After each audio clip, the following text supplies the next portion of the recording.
can't hear me. Can't hear me properly.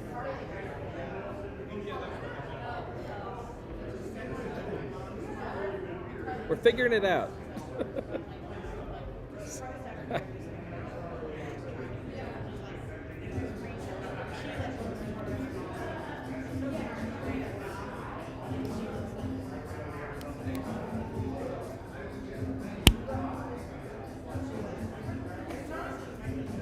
Now we're getting somewhere. There we go. Hey, ladies and gentlemen, boys and girls, I'm the Gnarly Gnome. We're live.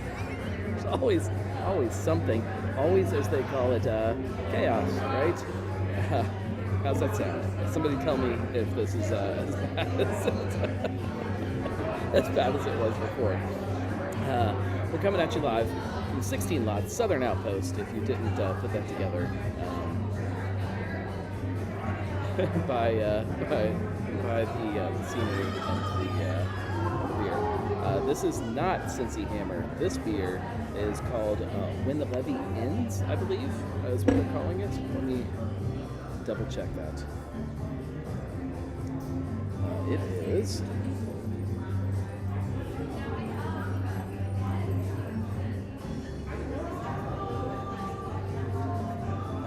Where the Levee Ends. This is a double dry hopped New England hazy IPA, 7.2%, 18 IBUs. We got a lot to talk about tonight, guys. And yes, there is a hammer definitely in my future. Assuming it's on tap, I assume it is. I assume that it wasn't fully consumed this weekend, but feel free to chime in. This is Cincy. It's not Cincy Beer. This is the Weekly Pint. It's a happy hour. It's where we hang out and we talk about all of the week's days, current beer news here in the city. And if you haven't been paying attention, this is a big one. 16 Lots announced the end of last week, heading into the weekend, that they may be closing here in Newport. That whole May thing is very confusing. I want to dive into that a little bit. I want to try to make some sense of it, but we'll do that together because I'm not fully still understanding it. But that's what you guys are for. We're going to talk about it tonight. Actually, says the volume's a little low. I can turn that up a little bit. Check. How's this? Right here? Is this good? Can you hear me now? You guys tell me what sounds good because the volume of my headphones is terrible, so it's hard for me to hear picture. Let's see. You guys know the drill with this show. It's a show where we hang out, we drink together. So half the point is for you guys to tell me what it is that you are drinking. Let's see. I have to scroll backwards here. Marco's having a truth. Julia says the background noise is up a lot. Not so low. Let's check and see.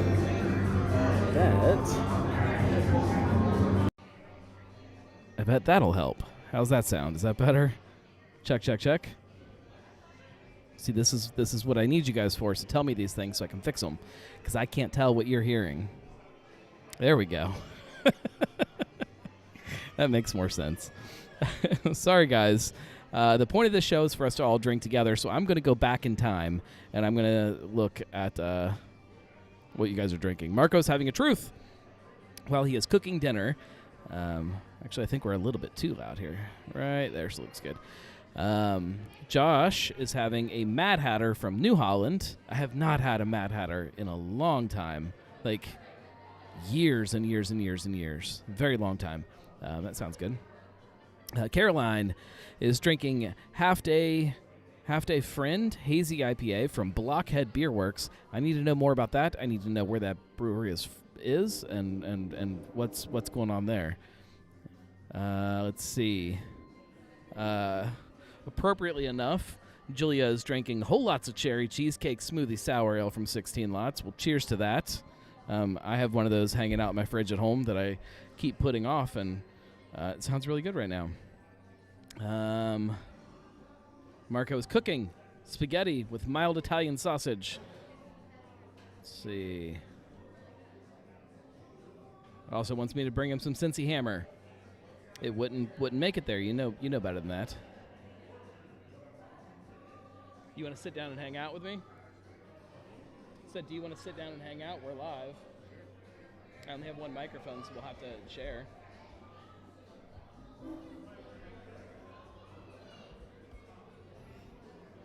Got to squeeze over here. Chris Mitchell hanging out with me. There he is. Let's see. Go Beer Cats is having a Cincy Light before the game. That's appropriate. Now, as long as they can win, that's... All right. Chili says you had one in beer vent box. Is that directed at me? Your car insurance has expired. And the warranty. Oh, Julia says liar comments about the New Holland Mad. Oh, yeah, that was in the beer vent box. You're right. Marco says, hi, Chris. All right.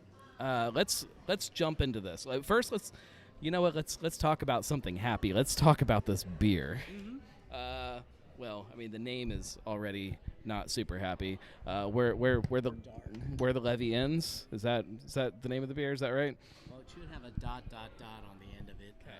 So you got to get really close to the microphone when you talk. Here, we can pass it back and forth. Although, well, let's just scoot the thing. Tell me about the beer first before we dive into kind of all of that. So the beer is a double dry hopped hazy IPA. It's super fresh, maybe too fresh. Is that such a thing? Yeah, probably. So, why didn't you just sit on it for a week? That's a bad joke. That's a terrible joke. It's not even funny. But I only did keg just a few kegs of it, so it's in the tank. It's in the tank, and it's just kind of mellowing out just because it's so young, and it's only going to get better over the next week, and then thank you. So it's got that new hop. I can never pronounce things correctly, so Nectaron. Yeah. Nectaron. It's like a tropical pineapple, like passion fruit kind of. It's really nice. It's good. It's juicy. It's fruity. It's summery. It's great beer. Like it's a really good beer. 7.2%. 7.2. Perceived bitterness is higher than the real bitterness. 18 IBUs. So. Yeah, I don't. It doesn't taste bitter to me. It's still like that kind of juicy, fruity thing that people expect from hazy, juicy IPAs. Marco says his truth tastes mid. This does not taste mid. Can we ask some tough questions here? Where's my publicist? Yeah, sure. I mean, break it down to us in the simplest way possible. What is happening here at 16 Lots Southern Outpost? Because the post is a little confusing for people. It's closing, but there's some irons in the fire. What does that mean? It means that we name that beer and there's a ... on the end of it. So what the future holds for us, we're not quite sure. Right now we're just going to go take it a week at a time and see where it goes. And it's a funny time. It's a funny market.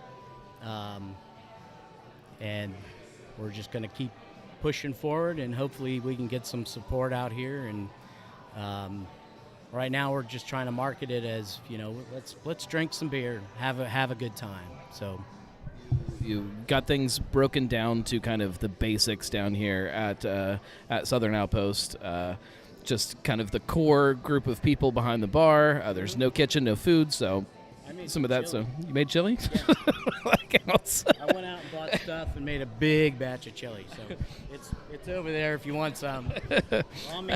Chili on me. Caroline says, if irons in the fire goes well, it should turn into a poked beer. Yes, I like that. If things... I don't even know how far I went. Like, this is not supposed to be like an in-depth kind of dive into all of the stuff that is happening here. But well, you're going to get Dell on here next, I'm sure. what does this mean for you? Or can you really get into that right now? I don't know if I can get into it. I mean, personally, it's frustrating.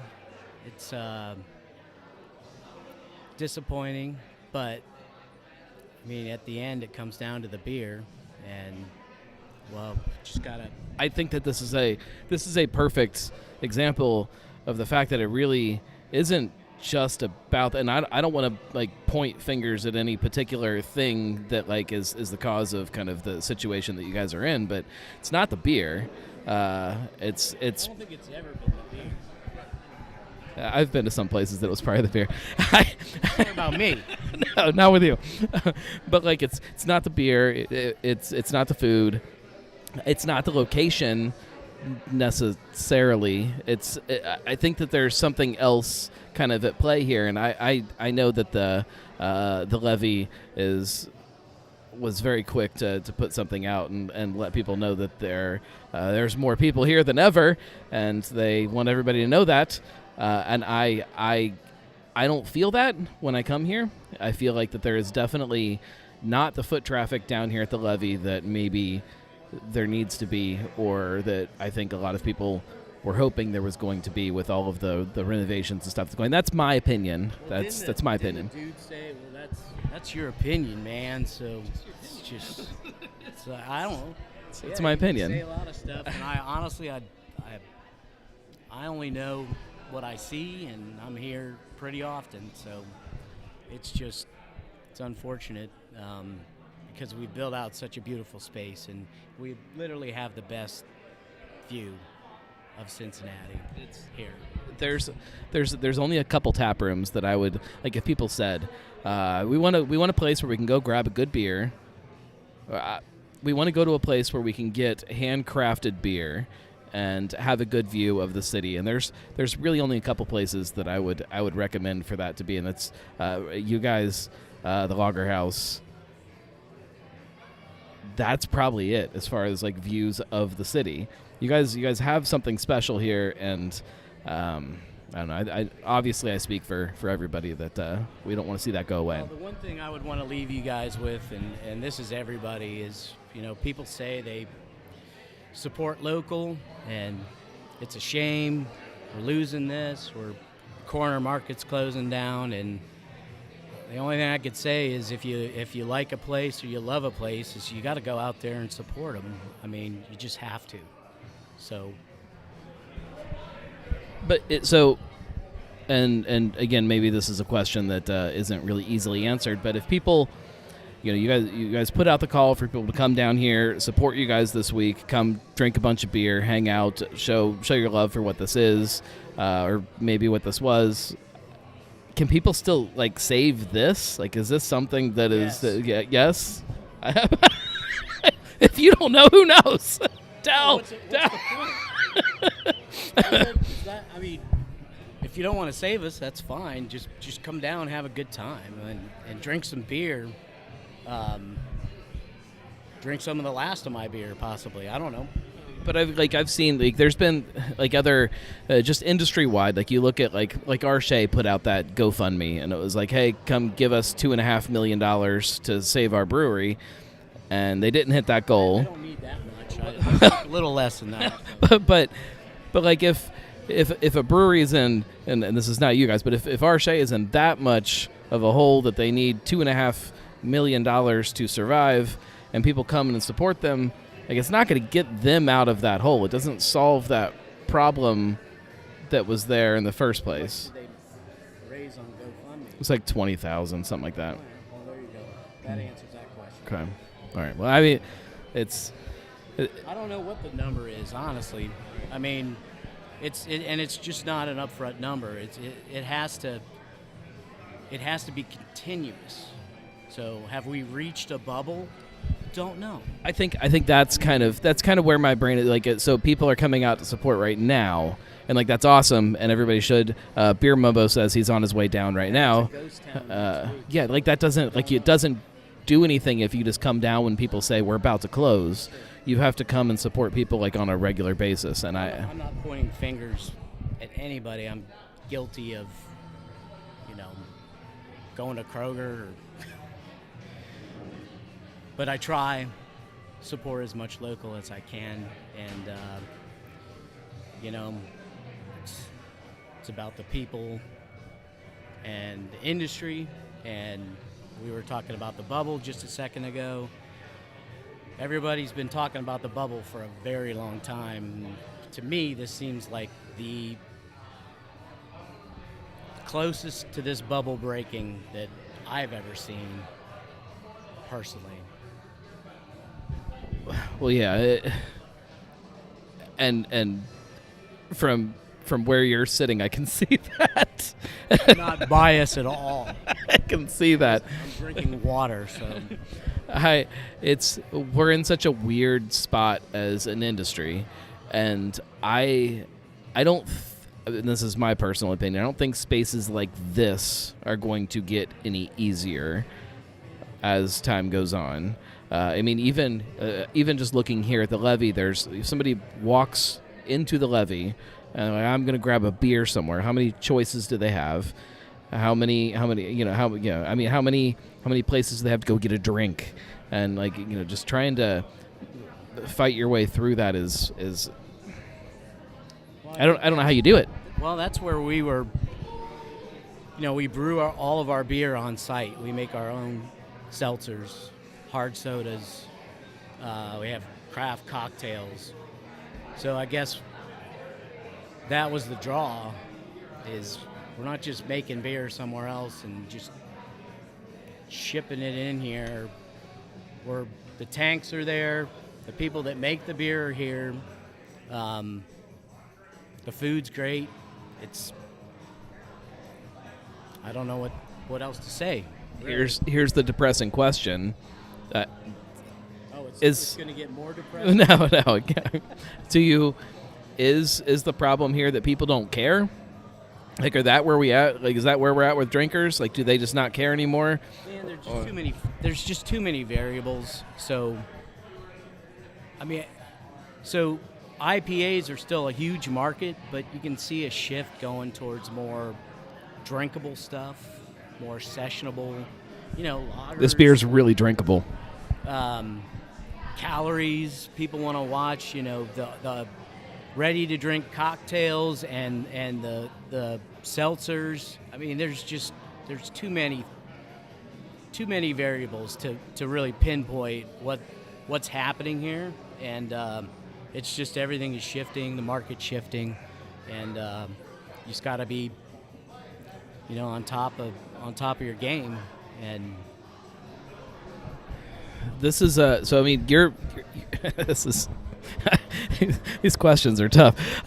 You're no stranger to brewery projects that maybe didn't work out for various reasons. This is a very different one, though. This is. I'm trying to get a whole bunch,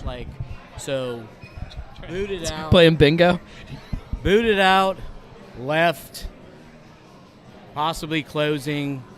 I'm waiting for either a tornado or fire. I don't know. I mean, just close out the quad. Don't ever say there's always something else that can come up. The thing that's frustrating for me is that, and you hear people type it or write it. I'm sorry, I'm reading while I'm talking. You hear people say it over and over when they're talking about this situation right now. Is that, and this is my opinion. You are one of the best brewers in the city, for various reasons. That's just my opinion, man. And beer is not the reason, and beer has never been the reason why the projects you've been involved with haven't worked out. And that's, I think, for a lot of craft beer fans, that's kind of a scary thought. It's a hard thing to kind of come to grips with, that there's other things happening here, other things that we don't necessarily really have control over. Us nerds can show up. We could all show up every day and sit and have a beer, and it really isn't going to move the needle. That's why I love Untapped, because to have someone just make a snap judgment on something that you that you put a lot of time into, it's really awesome. I love it. It's like, this stout is too stouty. I hate IPAs, but I'm going to drink this one, and I'm going to give it 1 star. Thank you. Do you think that affects people coming in here? What, Untapped? Untapped? Not at all. No. See, I'm firmly of the belief that it's just nerds on Untapped, and so it's just nerds making that decision to go or not go based on what's on Untapped. I don't think it moves the needle at all. It may. There may be some stores that are choosing which brands to carry based on Untapped, but I think even that is so few and far between at this point that it just doesn't really matter. I guess what I was trying to say is that there are just so many variables, and there's just so much that goes behind a beer or starting a brewery or maintaining a brewery that, I mean, how do you put your finger on one thing? It's not one thing. Is it a perfect storm of things? Sometimes. Is it a couple things? Yes. Is it, I mean, there's just too much. So it's really hard to talk about this and understand, possibly why we aren't doing as well here as we should be. And exactly. I'm sorry. I'm reading a Julia from Julia. The cherry cheesecake smoothie sour tastes exactly like a cherry cheesecake. And I don't like cherries or cheesecakes. Awesome. If you knew how much cherries and cheesecake I put in there, you might change your mind. I think she's joking at that. Marco says, I wish this IPA that I'm drinking I wish this IPA that I'm drinking had the hop profile it used to have. It is mid to the mildest degree. I believe he is drinking a Truth. Shout out to Truth for being different every time I pick it up off the shelf. Julia says, seriously, this is so freaking delicious. Whole lots of cherry. It is a good beer. Well, I do think I really enjoyed this, and I think I'm going to go relieve Dell from bartending. You know what? There's a Scott LaFollette over there. There is no way he'll sit down with me. What if I pull him over? There's no way he will. No, you shouldn't even try. He'll come over here and hit me is what he'll do. Yeah, if you want to snag Dell, you can snag Dell. But somebody did something. The balloons, like what happened? Who made some kind of a thing? This is a thing that happens, and we haven't figured out how we know that if we do this, there's either a clown behind you that's it makes lasers sometimes, and then other times it doesn't, and then sometimes, see, now I'm gonna look like an idiot because nothing works. So we don't know how it works. Thank you very much. No, thank you. Yeah, thanks. Thanks to everybody that chimed in. We drink local, shop local. Cheers, everybody. Especially 16 Lots Southern Outpost this week. Kevin Moreland says, Chris is a great guy and a great brewer. The industry is tough. He says, hang in there, buddy. I will talk to him again after I wrap this thing up. But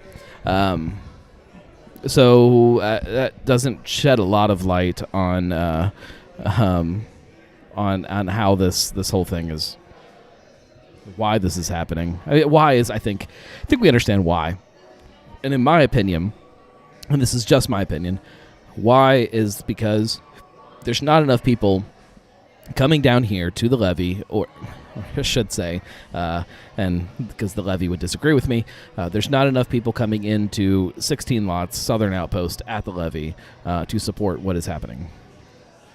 Marilyn says, and this is to Chris and the folks here, I love the beers you brew, but I'm old. And she capitalizes old. I'm old. Can't drive the distance to Newport from my home. Makes me sad. I wish I was 30 years younger and I could visit more often, bring our skills to the west side of town. It's a desert over here. I respect that. We can't go to all of the tap rooms, and that's hard for. And I don't live anywhere close to 16 Lots Southern Outpost here, and so I don't make it down as often as I want to, and that's really true for a lot of tap rooms around town that I want to support more, but I can't necessarily support more because I live too far away. Like it's hard, and I get it. I think, and I could be wrong, I think Chris's point here is to support local places that are close to you that mean something to you. Because there's a lot of people that do live close to the Southern Outpost that are responding with, "Oh, I love that place. It's so close to me. I never make it enough." And it's like, okay, well, it's close to you. Support it more. I guess. It's hard to put blame at any one person. I don't know. Caroline says a lot of downtown businesses are putting in northern outposts, and I think people have stopped going downtown other than for games. I think that is a huge part of it. And I think, and again, this is my opinion, I think that has been a problem that the levy has faced over the last recent history, is that there aren't as many people that just come here and hang out here. I think that foot traffic is not the same as it was at one time. What's up, buddy? Del Hall, for anybody that doesn't know him. This is Ohio beer drinking man that only drinks beer. Are you doing that again this year? I am. I didn't hear you, but I think you're asking about Lent. Yes. And I pretty much have to do that now from now on forever. So I'm going to do it again. And it's weird this year because it actually starts on Valentine's Day. It's like Ash Wednesday coincides with Valentine's Day. So it's going to be February 14th all the way till Easter. So, yeah, it's a good opportunity to raise some money for a good cause. So, I'll do something when it comes to a fundraiser this year, and regardless of what happens here, I'll still be doing it. Talk a little bit about what, in kind of your words, what is happening here. The post that was online was we're closing, but there's still some things we're trying to figure out, and come support us. What does that mean? Yeah, so the long and short of it is that we opened up in May 2023. We thought that we were heading into a project that was going to cost us around $2 million in the brewery world. It was north of $3.5 million, ended up being almost $4 million. So that money has to come from somewhere, and that money basically came from what we had at the end. We had to kind of skimp on some of the aesthetics in here. So even though it's beautiful, it's a great spot. There's lots of little details that I couldn't finish because I didn't have the money. Marketing, again, marketing's a big one. So like there's kind of no marketing budget when you need to just get open, and you hope that there's gonna be enough revenue. So marketing budget got cut. And, we had some bad hires when we first started. So I think the combination of those, kind of put us behind the 8 ball. And then we ended up not having enough, operating capital, because we had used it all through the build out, to not only just do those things, but then to actually kind of get us to that year mark. We planned this to have plenty of operating capital for that first year. But then, because it was so expensive to do business and to get open, that you gotta cut corners, and that's we decided to cut corners on marketing and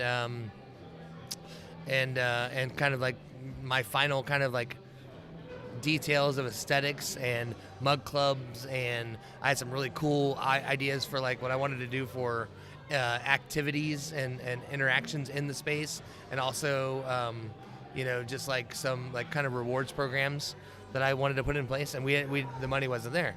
So because of that, now we're in the 7-8 months in, and the money's gone. The money's dry. There's no other money. So what we're trying to do is so we closed the kitchen. That's a big money. That's a big it's a big revenue stream, but it costs a lot. So we close the kitchen. We're going to see if this week, with just bar revenues only and make it a tap room, that we've talked to the Newport on the Levee, which is owned by North American Properties, and we've talked to them about kind of giving us a break on rent and everything, and kind of coming to an understanding that if you guys want us here and you guys want to keep the doors open, we kind of need to operate at a bare minimum. So if this week should be okay, when it comes to there's 3 of us here working the bar. So me, Chris Mitchell, and Louis Alvarez, and we'll probably do that the rest of the week. And then we may look at the numbers and say it's not even worth it to open next week and just close. If we think that there's opportunity next week just to kind of keep a tap room open, then we will. and we'll kind of just keep it going like that. The idea here is because the patio is so big and the foot traffic is so big in the spring, is to try to get kind of limp along until St. Patrick's Day, and then we can kind of do like a grand reopening. That's also not all on our merit. So we're not just looking at if we did that and we just opened up like we did, and I've talked to a lot of local, a lot of regional, a lot of national brands in the brewing space, and pitched them kind of like Shark Tank, and saying, hey, you can buy X amount of my brewery for this investment, and that influx of capital would get us to that point that we need to be at, because there's so much upside here. So, a lot of people think that, well, the levy is down. Well, the levy's not down. The levy is actually up. The levy foot traffic is up. The new businesses are performing here, and we just kind of get to that. We got to get to that point where we, Ovation has all that going in, right? So they have the retail space and the multi-use space and the condos, and then 2026 is Jimmy Buffett's Margaritaville. There's so, right, R.I.P. Jimmy Buffett. So there's lots of upside here. It's just getting to that point. So we feel that, and you would be really impressed if you saw the list of national and regional brands that I've been speaking to and pitching this, because I have a lot of relationships in the beer industry, and I can bend some ears, and that's kind of what I've been doing. So I've been taking meetings, and I went to the Ohio Craft Brewers Conference last week in Toledo, especially with the interest of trying to pick the brains of some people that I know, get a hold of some Cleveland and Columbus breweries that could possibly look to get into the Cincinnati market, and who knows? And they're all kind of Hail Marys, but the balls are still in the air. They haven't hit the turf yet, and they haven't been caught. But it would be really good publicity for anyone to come into this to help a local guy out. And there's some real, I wish I could tell you, there's some really good, intriguing conversations that are happening right now. How does all of this, or does it affect Mason? So it's a really good question. It absolutely affects Mason. I mean, the reason that we opened this location with hopes of Mason is Mason. It's been there over 6 years. It does its thing. It's not wildly profitable. We almost break even, but we employ some folks and we make some good beer out of there, and that's kind of cool, right? Well, we decided when we opened this place up, do we stick with the 16 Lots name, or do we rebrand this something different? And it was almost like, well, if we stick to 16 Lots, if we have some success down here, then that would raise Mason up as well. And so that would be really, really cool. And it might have been partly my ego that maybe 16 Lots is a name that got some recognition behind it. If we have 2 locations, and that would drive some foot traffic down here, and it really didn't. But if we close here, the finances they're 2 separate entities, but with the same ownership structure, right? So Mike Burton and myself both own Mason and Newport on the Levee. So if one falls, like Newport, doesn't mean that Mason will. It doesn't mean that Mason will stay open either, because the way that it falls makes a difference. So if it's something where you kind of have to walk away and there's no saving it, and you have to file, business and personal bankruptcy, if you have to go down that route, then Mason's probably going to be a part of that wrecking ball, because there's no way to separate the two. If we can structure it that we can just close up Newport and not have to file any kind of a personal or bankruptcy, then Mason can continue on, and we could, also, speaking of the national brands and the local brands we're talking to, it's in play for both of them to be rebranded. So if someone comes in and says, hey, I want to buy X amount of the business at X dollars, then I want 2 locations in the greater Cincinnati area.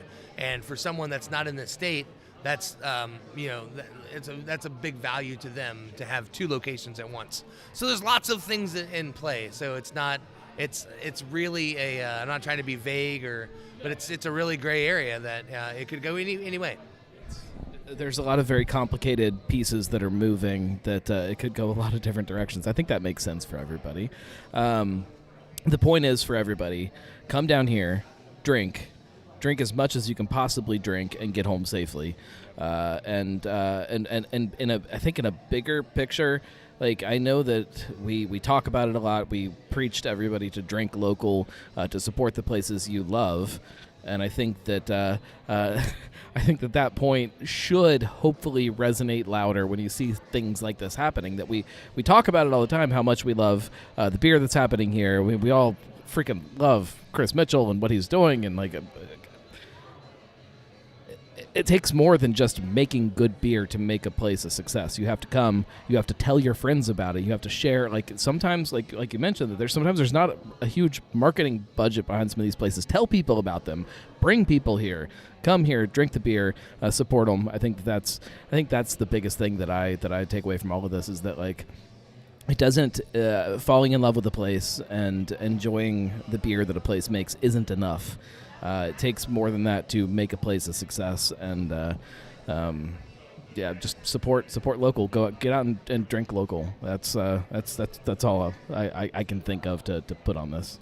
Yeah, no, you're exactly right. I mean, I don't know. I don't take like any offense on any level when it comes to like the folks that do come here or don't come here.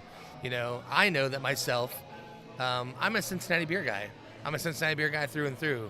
I've been to every brick and mortar brewery in the tri-state area, and I take great pride in the fact that if I talk to another brewery owner or someone else, then they say something, I say, yep, I've been there.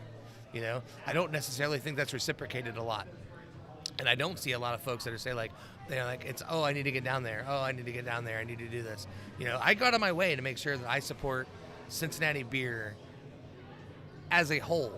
I do a lot of interviews. I do a lot of things nationally and internationally, and no one can ever claim that me and Del Hall says that it's all about 16 lots or it was all about 50 West or it was all about. I never did that. I always wanted to make sure that I picked up our city and Cincinnati as a whole, and I just feel like I've made that effort to go and visit every brick and mortar. I feel if you're a real beer fan and you claim that one, you're either a beer geek or you're in the community, or you're an actual work for a brewery, you should actually do your due diligence and go to every brick and mortar. I do it out of love for beer and curiosity.